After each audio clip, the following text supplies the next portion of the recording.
मैं बात कर रहा हूँ इकोनॉमिकल बेस्ड कैलकुलेशन की। What is the economical based calculation? This is the false calculation जो कभी सच नहीं होती। जैसे कि मैंने लिया अमाउंट ऑफ वाई, अब मैंने एक्स अमाउंट क्यों नहीं कहा? X amount is the fixed amount and that gain interest, हमें उसमें इंटरेस्ट मिलता है एक्स अमाउंट पे। बट वाई अमाउंट पे हम उस मनी की बात करते हैं जो कि चलती है। लेट अस सपोज मैंने बात करा कि मैंने एक फिक्स अमाउंट जैसे कि 1500 रुपीज मंथ के, और अगर हम उसे 12 से मल्टीप्लाई कर दे तो 30,000 रुपये मंथ के। ठीक है, तो नहीं 12 से मल्टीप्लाई करने में 30,000 नहीं बैठेंगे, 12 से मल्टीप्लाई करने में 150 और 180 मतलब कि 18,000 रुपये मंथ के। जब हम 18,000 रुपये मंथ की बात कर रहे हैं, 18,000 रुपये में इंटरेस्ट मिल रहा है मान के चलो 8% पे सिंपल एफडी में। जब हम एसेट्स को ऐसा क्रिएट करते हैं, वो एसेट्स चलते हुए एसेट्स होते हैं, दिस इज रनिंग एसेट्स। ऐसे एसेट्स जैसे कि हमें 1,500 रुपये जब मंथली मिल जाए एक अमाउंट पे, तो 1,500 रुपये जा रही थी यहाँ से, हाँ, तो 1,500 रुपये जो हमें मंथली मिलते हैं वो 1,500 रुपये हम कहीं इन्वेस्ट करते हैं। लेट अस सपोज मैंने उस 1,500 रुपये को मैंने डिविजिबल कर दिया 30 अमाउंट्स, वो 30 के बेसिस पर 50 रुपीज़ डेली आए। अब जब भी हमें इंटरेस्ट मिलता है तो वो इंटरेस्ट कैसे मिलता है? यहाँ पे हम 3 प्रणालियों का इस्तेमाल करते हैं। एक बैकअप मनी का, बैकअप मनी मान लो मैंने एक 18,000 रुपये जो मंथली मुझे इंटरेस्ट मिल रहा है वो मिल रहा है मुझे 8% रेट पर। ठीक है, 8% रेट पे मिल रहा है, तो मैं उन 8% को ऐसा नहीं हूँ कि मैं 8% को यूजेबल कर दूंगा, नहीं, मैं उन 8% इंटरेस्ट को किसी कंपनी या किसी ऑर्गेनाइजेशन जैसे कि बैंक से डील कर लूंगा कि भाई ये आप मुझे 10-15% पे इंटरेस्ट पे लोन दे दो। अब उससे क्या फ़ायदा होगा? मान लो मैंने 10% पे लोन ले लिया, कंपनी को मुझे 8% देना है। ठीक है, कंपनी मुझे टाइमिंग देगी 6 महीने का। उस 6 महीने में मैं जो भी लोन लिया है, मैंने एक फिक्स अमाउंट तक लोन लिया है, पर मेरी कंपनी की वैल्यू, मेरी एफडी की वैल्यूएशन होगी 3 टाइम्स। जब मान के चलो मेरी एफडी 18,000 रुपये मंथली मुझे वो जो रेंट वो दे रही है, वो 18,000 रुपये को जब हम 8 से डिवाइडेड करेंगे तो हमें 1% का पता चल जाएगा। 8 से डिवाइड करते ही 18,000 को तो हमने 16, 20 ऐसे कुछ बैठेगा, और उसको 100 से जब मल्टीप्लाई कर देंगे तो हमें पता चल जाएगा। ऐसे हमने कुछ 10-20 लाख की एफडी कर रखी है, तो हम उसमें लेंगे से 5 या 6 लाख, 3% ही हम उसमें से बैंक से वो लेंगे और अपनी एफडी का इंटरेस्ट लेवल रखेंगे। इससे हमें क्या फायदा होगा? इससे हमें फायदा ये होगा कि हमारी जो एफडी होगी उसका अमाउंट अलग ही चलेगा, वो हमें इंटरेस्ट देगा बैकअप में, बट उसका इंटरेस्ट कंप्लीटली हो जाएगा जब हम उसमें बात करेंगे कि जो हमें मिल रहा है क्या फायदा। जब भी हमें किसी चीज पे इंटरेस्ट मिल रहा है, वो इंटरेस्ट हमें एफडी की टेन्योर पे मिल रहा है। एफडी कितने साल की है उसके बेसिस पर, हमें डेली वेजिस पे नहीं मिल रहा, हमें मंथली बेसिस पर नहीं मिल रहा, हमें टेन्योर पे मिल रहा है। जब हम बात करते हैं टेन्योर की, तो टेन्योरली मनी हमारे लिए कोई फायदे की नहीं है, हमें चाहिए backup idea. Let us suppose मुझे 50 रुपये दिन के चाहिए इन्वेस्ट करने के लिए, और मेरे पे एकदम में अपॉर्चुनिटी आई कि भाई तुम यहाँ पैसा लगा दो 10,000 रुपये या 15,000 रुपये, मतलब 10 महीने के पैसे, और आपको क्या बोलते हैं बहुत ज़्यादा वो मिल जाएगा। तो मैंने इंटरेस्ट के बेसिस पर ही मैंने 15,000 रुपये का कुछ ले लिया, बाय कर लिया बैंक से लोन लेकर उस एफडी के बेसिस पर। अब वो एफडी उसको कवर आउट कर देगी, ठीक है मुझे पता है, बट बैंक मुझे एफडी के टेन्योर तक का टाइमिंग नहीं देगा, बैंक मुझे टाइमिंग देगा 6 महीने तक की, 6 महीने तक की टाइमिंग के बेसिस पर। यहाँ जब हम गेम खेलते तो ये लॉन्ग टर्मली गेम होता है, लॉन्ग टर्मली मतलब कि रिटर्न मिलता है। अब मैं इसे फॉल्स कैलकुलेशन क्यों कह रहा हूँ? बाय अमाउंट को फॉल्स कैलकुलेशन इसलिए कह रहा हूँ क्योंकि इसके बेसिस पर आप मनी नहीं कमा सकते। This is not a way of operating of money, this is the management of money. यहाँ ऑपरेट नहीं कर रहे आप, 3 चीजें आपको मनी के संग करनी होती है, एक orientation of money, operation of money और मैनेजमेंट ऑफ मनी। पैसे को ओरिएंटेट करना, पैसा आएगा कहाँ से इस चीज के बारे में पूरा लगाना, पैसा जब हम कहीं इन्वेस्ट कर रहे हैं तो उधर से लौटेगा कैसे। जैसे कि मेरे को एक प्रॉब्लम फेस हुई कि बैंक मुझे एफडी टेन्यूरिंग की नहीं दे रहा। बैंक मुझे एफडी लिमिट 6 मंथ या अपने एक वेटिंग लिस्ट तक दे रहा है। ये क्या है? ओरिएंटेशन। कि अगर मैं वो 15,000 रुपये बैंक से लेकर कहीं भी लगाता हूँ तो बैंक मुझे ये नहीं कहेगा कि आपकी एफडी है, हम पे प्रूफ है, ठीक है, नहीं, वो 6 मंथ तक का आपको वो देगा लिमिटेशन टाइम। तो यहाँ क्या है, यहाँ मुझे ओरिएंटेशन देखना पड़ेगा कि हाँ जो मैं पैसे 15,000 रुपये लगा रहा हूँ क्या वो मुझे विलगेट होगा या नहीं, वरना फिर इसके बेस पर मेरे को क्या रिस्क क्या देना पड़ेगा। इसके बेस पर मुझे देना पड़ेगा अपनी एफडी तुड़वा के उनका मनी। और जब मैं अपनी एफडी तुड़वाऊंगा तो मेरा इंटरेस्ट लॉस होगा। इंटरेस्ट लॉस होने का मतलब है जो मैंने सपने देखे 1500 रुपये मंथली के, वो भूल जाओ, वो वापिस 0 से स्टार्ट हो जाएगी उसकी टाइमिंग लिमिट। फिर आती है मैनेजमेंट ऑफ मनी। जब मैं 15,000 रुपये ले रहा हूँ तो 10 महीने के हिसाब से मेरे पास 1,500 रुपये पर मंथ के बेस पे आ गए। अब मैं उन 15,000 रुपये का एक संग यूटिलाइज ना करके प्रतिदिन 50 रुपये 10 महीने तक इन्वेस्ट कर सकूँ। ये है मैनेजमेंट। जब आप पे लार्ज अमाउंट ऑफ मनी पड़ा हुआ पर आप उसमें खोकर ना अपने फिक्स्ड प्लानिंग बेसिस पर अपनी मनी को फीडबैक दे रहे हो। फीड का मतलब है आप जैसे मान लो आपको कहीं लगाना है पैसा, आपको नीड पड़ी 500 रुपये की, आपने लिए 1,500 रुपये, अब 500 रुपये वहाँ लगा रहे हो, अब 1,000 रुपये वहाँ लगा रहे हो जहाँ से आपको बैकअप हो जाए, वो 500 रुपये या 250 रुपये 300 रुपये कुछ लॉस कम हो। ये है मैनेजमेंट ऑफ मनी। फिर है operation of money. Operation of money का मतलब ये है जब आप अपनी मनी को रिटर्न पा लेते हो तो आप एक्सपोनेंशियली गेन करते हो। जैसे मान के चलो मैंने सोचा था कि मेरे को 500 का फ़ायदा होगा 1,500 रुपये महीने, पर जैसे ही मैंने अपॉर्चुनिटी गेट करी और 15,000 रुपये लगाए 10 महीने के बेसिस वाला जो टेन्योर था उसको मिनिमाइज करके, तो यहाँ मुझे फ़ायदा हुआ कि मेरी पर मंथ की बेसिस वेजेस जो होगी, कमाई जो होगी, वो मेरी 1,500 से बढ़ के 2,500 हो गई। मतलब मेरी एफडी टेन्योर तो मिली ही है मुझे 10 साल बाद। साथ में मेरा सेकंड बिजनेस और हो गया कि मैंने कहीं और इन्वेस्ट और कर दिया। ये है एफडी लिमिटेशन।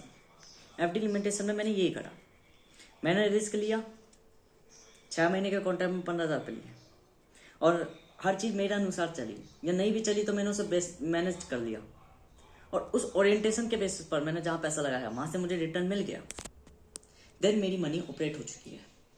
अब वो मनी जो मैंने 10 महीने के रिस्क पे ली थी, ठीक है, उसको मेरा टेन्योर कंप्लीट कर देगा। मुझे इंटरेस्ट देना बैंक वालों को, ठीक है, कंप्लीट इंटरेस्ट। देन मुझे वहाँ से 1,000 रुपये का बेनिफिट और होने लग गया। 1,000 रुपये मंथली आने लग गया। जैसे कोई मैंने धंधे पे लगा दिया, बिजनेस पे लगा दिया।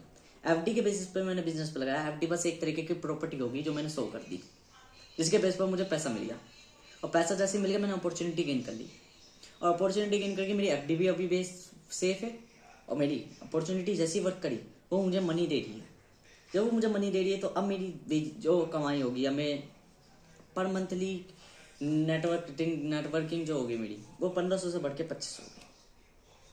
अरे यदि फेल हो जाऊँ तो कुछ नहीं, मेरी 1,500 की जो वेजेस है वो लॉस हो जाती, पैसा बचा रहता, पैसा सब कुछ रहता कंप्लीटली, मेरा इंटरेस्ट खत्म हो जाता।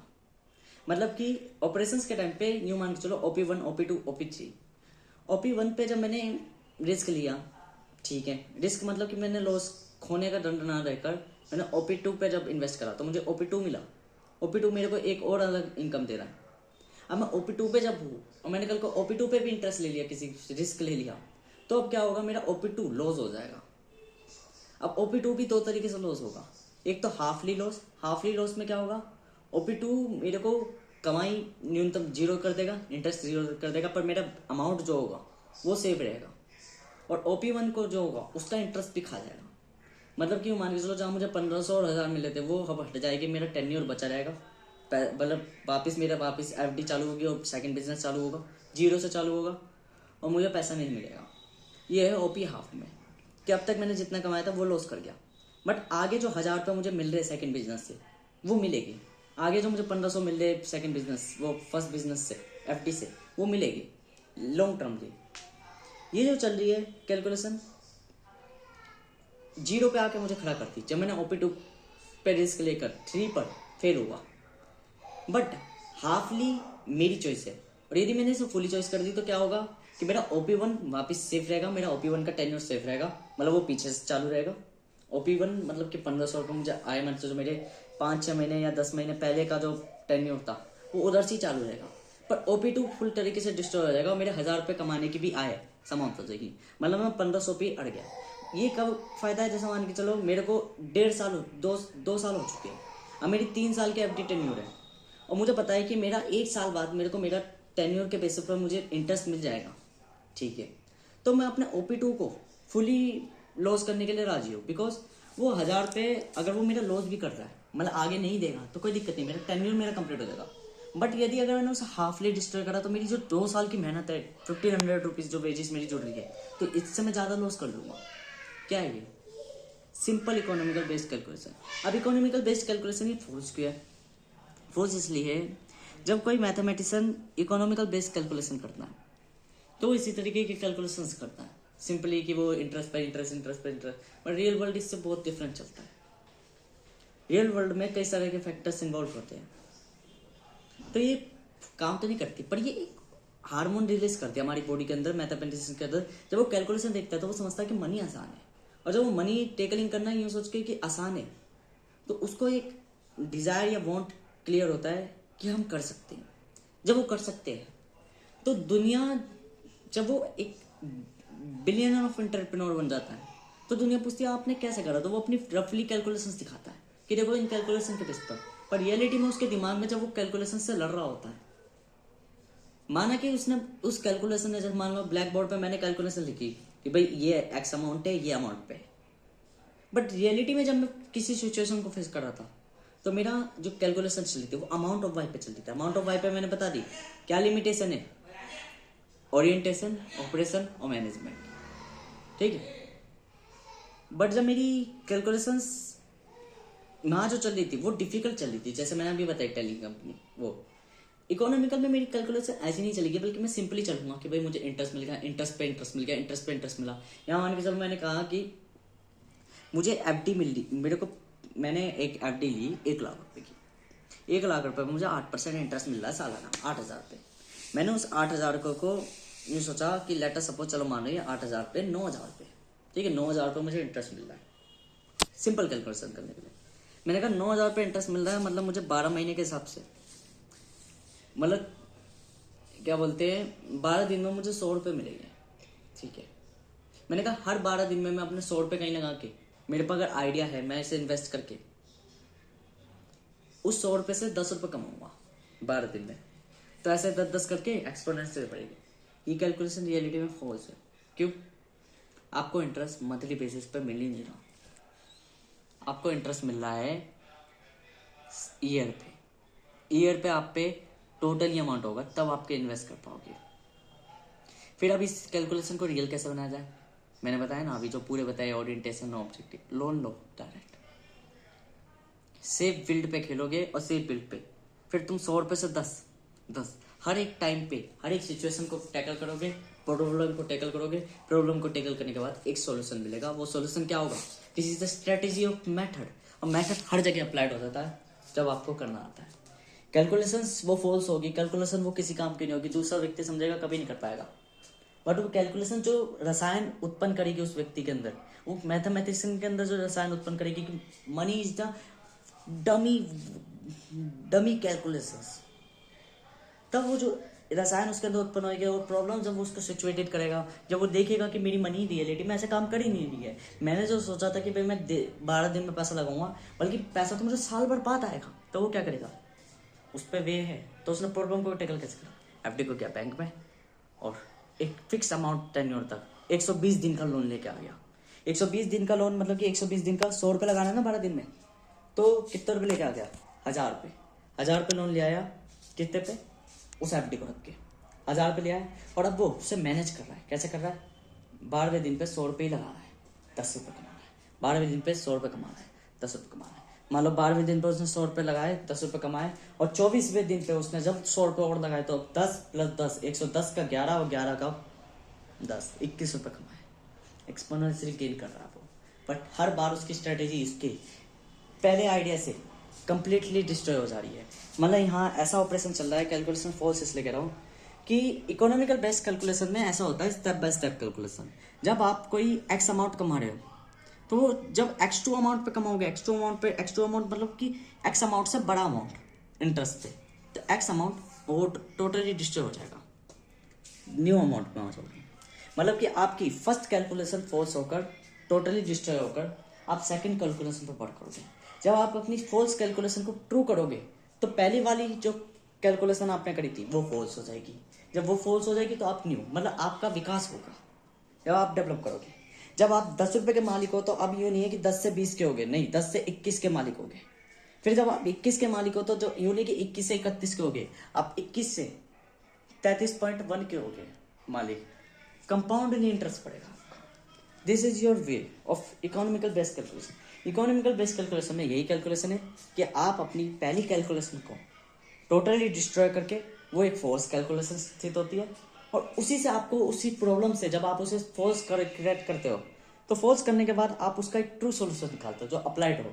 मतलब ये जो कैलकुलेशंस होती है ये यूनिवर्सल कैलकुलेशंस होती है, यहाँ कोई बैरियर नहीं है। बट जब आप रियलिटी में उन कैलकुलेशन को इस्तेमाल करते हो तो उन बैरियर्स को हैंडल करते हो और आपकी जो टोटली इमेजिनेबल कैलकुलेशन थी वो वर्क करती है, बट वो टोटली डिस्ट्रॉय हो जाती है। जैसे मैंने बताया ना कि वो 12वें दिन पे पैसा लगा रहा है बट रियलिटी में पैसा आ रहा है 1 साल बाद, तो वो क्या करेगा, वो यही करेगा कि उसको उस पर एक वे हो गया, मेथड हो गया। क्या हो गया, बैंक पे जाओ 120 दिन का लोन ले आओ, मतलब 10 बार का टेन्योर मिल गया। टेन्योर क्या है, टेन्योर मीन्स 10 बार वो लगा सकता है, 10 बार उस पर अपॉर्चुनिटी है 12वें दिन पे।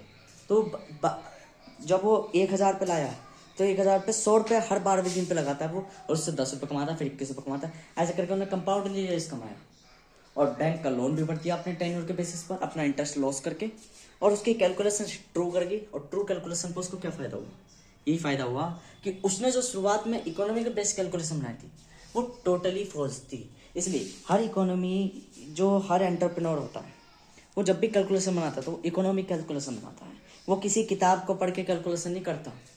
किताब में लिखे होते मेथड्स, माना किताब में लिखे होते वे कि आप कैसे पैसे कमा सकते हो, बट रियलिटी पैसा कमाने के लिए आप पे फेस करना होता है। आप किसी प्रॉब्लम को कैसे फेस कर पाते हो, आप किसी प्रॉब्लम को जब तक एक्ट नहीं करोगे तो कल्पनाएं बहुत हैं, कल्पनाओं में बैरियर्स नहीं है। मैथमेटिक्स में कोई बैरियर नहीं है, mathematics is infinite tenure, algebraic चलती है मैथमेटिक्स। मैथमेटिक्स में जब हम अलजेब्रिक कैलकुलेशंस की बात करते हैं तो अलजेब्रिक कैलकुलेशंस पे मैनी सॉल्यूशंस हो जाते हैं, बट रियलिटी में सॉल्यूशन वर्क एक टाइम पे एक ही करता है। जैसे मान के चलो मैंने कहा x² की वैल्यू 2 है। मैंने कहा एक प्लेन उड़ रहा है, उसकी गति 200 किलोमीटर घट गई बीच रास्ते में, तो मैंने वहां से वेरिएबल निकाला। मैंने कहा कि x की वैल्यू 2 आ रही है, 2 वैल्यू आ रही है। क्या 2 वैल्यू आ रही है, एक तो वैल्यू आ रही है 400 किलोमीटर पर आवर और एक आ रही है -200 किलोमीटर पर आवर। मैंने कहा माइनस तो रियलिटी में कोई स्पीड हो ही नहीं सकती, तो मैंने उसको कैंसिल कर दिया, मैंने 400 ले आया रियलिटी में। बट वो अब अगर हम उसका बिहेवियर जाने तो इक्वेशन कहना चाह रही है कि एक टाइम पे एक प्लेन दोनों गति में उड़ रहा है, -200 किलोमीटर पर आवर की गति में भी उड़ रहा है और 600 किलोमीटर, वो 400 किलोमीटर पर आवर की गति में भी उड़ रहा है, जब उसे 600 किलोमीटर कवर आउट करना है। ऐसा क्यों, कैलकुलेशन बेस्ड सही है, डायरेक्शंस अलग अलग है, डायरेक्शंस अलग अलग होने पे सॉल्यूशन बतेरे हैं, बट रियलिटी में अप्लाइड कौन हो रहा है, एक ही सॉल्यूशन। ट्रू सॉल्यूशन क्या है, 400 किलोमीटर पर आवर स्पीड। ये जो ट्रू सॉल्यूशन हमें मिला रियल सिचुएशंस में, इनकी क्या दिखाना चाहता है, ये क्या दर्शाना चाहता है, ये यही तो दर्शाना चाहता है कि आपकी कैलकुलेशन जो है वो फॉल्स हो सकती है, वो कल्पना है। इसलिए तो मैथमेटिक्स को मैं काल्पनिक ज्ञान कहता हूँ। और वो मैथमेटिक्स जो है जब उसे अप्लाइड कर दोगे तो वहाँ कई बैरियर्स आएंगे, उन बैरियर्स को जैसे आप सॉल्व करोगे तब आप एक फाइनाइट सॉल्यूशन पर मिलोगे, क्योंकि रियल वर्ल्ड में सॉल्यूशन एक ही चलता है जो टोटली वर्क करे। इसलिए इकोनॉमी में जब हम बात करते हैं तो ऐसी कैलकुलेशन की बात करते हैं जो लगी ही लगे। कहते हैं ना कैलकुलेटेड रिस्क लेना, कैलकुलेटेड रिस्क लेना, मतलब ऐसा रिस्क जो कैलकुलेटेड है, जो हो चुका है, जो कम्प्लीटली लॉस नहीं देगा वो कैलकुलेटेड, और जो देगा मतलब कि आपकी कैलकुलेशन में कहीं ना कहीं फॉल्स था। इसलिए मैंने इस इकोनॉमिकल बेस्ड कैलकुलेशन कहा, क्योंकि ये कैलकुलेशन जो है ये अकाउंट्स की कैलकुलेशन नहीं है, ये कैलकुलेशन जो है बिजनेस की कैलकुलेशन नहीं है, ये कैलकुलेशन एक एंटरप्रेन्योर की कल्पना है। जब वो कभी भी किसी चीज़ को करने जाता है तो वो एब्स्ट्रैक्ट कैलकुलेशन लिखता है। एब्स्ट्रैक्ट का मतलब जिसका कोई मतलब ही नहीं है, जिसका कोई सेंस ही नहीं है। बट जब वो किसी कैलकुलेशन, जब किसी प्रॉब्लम को फेस कर रहा होता है तो वहाँ पे वो उसी कैलकुलेशन को बेस फॉर्म में, बेस मतलब अपनी नींव बनाकर उस पर इमारत खड़ी कर देता है और दुनिया देखती है वाह उसने इमारत खड़ी कर दी, how to it's possible. But reality में उसकी फॉल्स कैलकुलेशन बार बार ट्रू हो रही, और जब वो ट्रू हो जा रही तो उसमें भी कुछ कमी निकल रही, फिर वो फॉल्स होकर कोई और ट्रू बन जा रही। तो ऐसे करके वो एक्सपोनेंशियली गेन कर जा रहा है। तो वो एक्सपोनेंशियल गेन कर रहा है, that is entrepreneur skills. Entrepreneur 4 तरह की कैलकुलेशन चलता है। पहले इकोनॉमिकल बेस्ड कैलकुलेशन, फिर अकाउंट ऑफ कैलकुलेशन। अकाउंट में वो क्या करता है, प्रॉब्लम्स को देखता है, प्रॉब्लम्स में सिमिलरिटी क्या है, ये सिमिलरिटीज क्या है प्रॉब्लम्स में। सिंपल सी मैं इस वीडियो को अभी एंड कर दूंगा क्योंकि मुझे ज़्यादा बड़ी नहीं चाहिए, मैं इसको बार बार रिकॉलिंग करूंगा। इकोनॉमिकल बेस्ड कैलकुलेशन क्या है, क्योंकि एक एंटरप्रेन्योर जब बिगिनिंग करता है तो वो इकोनॉमिकल बेस्ड कैलकुलेशन करता है, फिर बाद में आता है वो अकाउंट ऑफ कैलकुलेशन में। वो देखता है जो मैंने अपनी सर्कमस्टेंसेस ऑफ कैलकुलेशन की है उनके बीच में जो जो वेरियस आ रहे हैं, जैसे मैंने ओरिएंटेशन, इन सब चीज़ों में आपस में कुछ सिमिलरिटीज है। जैसे orientation of money, operations of money, और क्या बोलते हैं मैनेजमेंट ऑफ मनी, तीनों में एक चीज़ कॉमन है। एक तो पर्सन है जो कि इंटेलिजेंस से अपना काम ले रहा है, स्ट्रेटेजिकल एक्ट कर रहा है। तो ये स्ट्रेटेजिकल एक्ट क्या होगी, उसकी सिमिलरिटी होगी। ये सिमिलरिटी क्या कर ली मैंने, अकाउंट कर ली उसमें से, मैंने उसमें से उसकी विशेषता निकाल ली। ये क्या है, ऐसी कैलकुलेशन जो सिमिलरिटीज निकाले, जैसे अकाउंट ऑफ कैलकुलेशन कहेगा, economical based calculation, account of calculation. और 2 तरह की कैलकुलेशन सोल्व होती है जो रियल वर्ल्ड में अप्लाई करती है। फोर्थ कैलकुलेशन वो कैलकुलेशन होती है जब कोई entrepreneur billions of trillions of money gambling के बेसिस पर कमाता है, मतलब अनप्रिडिक्टेबल होता है। जब वो अनप्रिडिक्टेबल कैलकुलेशन चलता है, this is the fourth state of calculation. Fourth stage of calculation कोई ह्यूमन नहीं चल सकता आसानी से, वो एक इंटेलिजेंस जीनियस समझ सकता है, जिसका आईक्यू, ये मान के चलो जिसका आईक्यू ऐसा चलता हो जो इन्वेंटर की तरह हो, 200 आईक्यू से भी ज़्यादा। तो इसलिए ये आगे आएगी कैलकुलेशंस।